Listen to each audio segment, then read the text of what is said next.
The German government was the first one internationally to acknowledge the rapid social and technological development in the world of automation. They brought together all the actors of innovation in Germany. They coined the term Industry 4.0 and paved the way for the fourth industrial revolution. It is at this point large German bodies like VDMA, Bitkom and ZVI, who account for more than 6,000 member companies, came together to bundle their knowledge and advance Industry 4.0.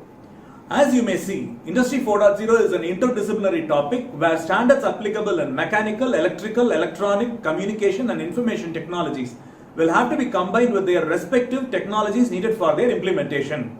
The Platform Industry 4.0's reference architecture, standards and standardization working group took up this challenge and created the Reference Architecture Model Industry 4.0 or RAMI 4.0.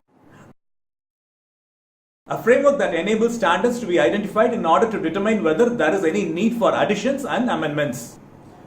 As part of the RAMI 4.0, they specified the overall architecture and recommended OPC UA as the one and only standard for realizing the communication layer. VDMA set the goal to develop standardized information models for factory automation with OPC UA. The momentum started building gradually around OPC UA, and by June 2017, it was clear that there will be no fourth industrial revolution without OPC UA.